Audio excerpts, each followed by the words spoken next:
तो दोस्तों आपका स्वागत है रीडिंग हिल चैनल पे। तो अगर हमारे चैनल में नए हो तो चैनल को सब्सक्राइब जरूर कीजिए। महर्षि वेदव्यास द्वारा रचित महाभारत ग्रंथ में अनेक महारथी एवं बलशाली राजाओं का वर्णन मिलता है।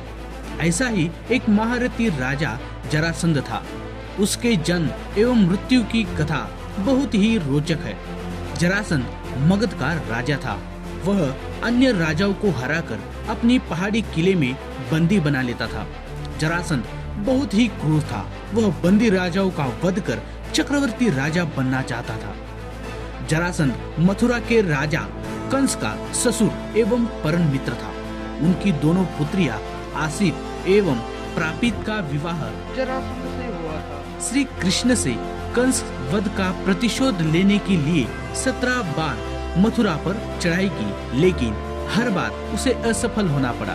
जरासंध के भय से अनेक राजा ने राज्य छोड़ भाग गए थे। शिशुपाल जरासंध का सेनापति था। जरासंध भगवान शंकर के परम भक्त थे। उसने अपने पराक्रम से 86 राजाओं को बंदी बना लिया था। बंदी राजाओं को अपनी उसने पहाड़ी किले में कैद कर लिया था।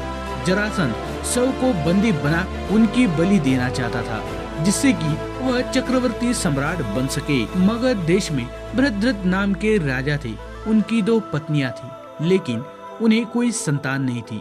एक दिन संतान की चाह में राजा भद्रथ महात्मा चंडकौशिक के पास गए और सेवा कर उन्हें संतुष्ट किया। प्रसन्न होकर महात्मा चंडकौशिक ने उन्हें एक फल दिया और वहां की ये फल अपनी पत्नियों को खिला देना, इससे तुम्हें संतान की प्राप्ति होगी। राजा भद्रथ की 2 पत्नियां थी। राजा ने वह फल काटकर अपनी दोनों पत्नियों को खिला दिया। समय आने पर दोनों रानियां के गर्भ में शिशु के शरीर का एक एक टुकड़ा पैदा हुआ। रानियों ने घबराकर शिशु के दोनों जीवित टुकड़े को बाहर फेंक दिया। उसी समय वहां से एक राक्षसी गुजरी। उसका नाम था जरा। जब उसने जीवित शिशु को 2 टुकड़ों को देखा तो अपनी माया से उन दोनों टुकड़ों को जोड़ दिया और वह शिशु एक हो गया। एक शरीर होते ही वह शिशु जोर जोर से रोने लगा।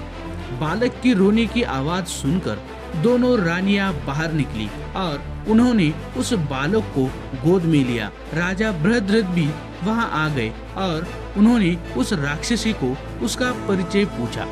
राक्षसी ने राजा को सारी बात सच सच बता दी। राजा बहुत ही खुश हुए और उन्होंने उस बालक का नाम जरासंध रख दिया, क्योंकि उसने जरा नाम की राक्षसी ने संधित किया था। जरासंध का वध करने के लिए भगवान श्री कृष्ण ने योजना बनाई।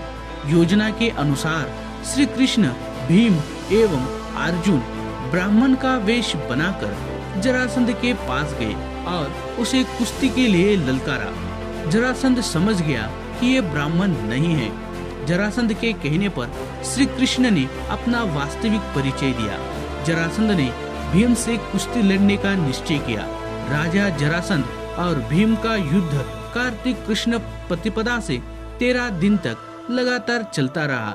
14वें दिन भीम ने श्री कृष्ण का इशारा समझकर जरासंध के शरीर के 2 टुकड़े किए। जरासंध का वध कर भगवान श्री कृष्ण उसकी कैद में जितने भी राजा थे उसको आजाद कर दिया और श्री कृष्ण ने कहा कि धर्मराज युधिष्ठिर चक्रवर्ती पद प्राप्त करने के लिए राजस्व यज्ञ करना चाहते हैं। आप लोग उनकी सहायता कीजिए। राजाओं ने श्री कृष्ण का यह प्रस्ताव स्वीकार कर लिया और धर्मराज युधिष्ठिर को अपना राजा मान लिया। भगवान श्री कृष्ण ने जरासंध के पुत्र सहदेव को अभयदान देकर मगध का राजा बनाया। तो दोस्तों आपको ये कथा अच्छी लगी तो चैनल को सब्सक्राइब और लाइक जरूर कर दीजिए।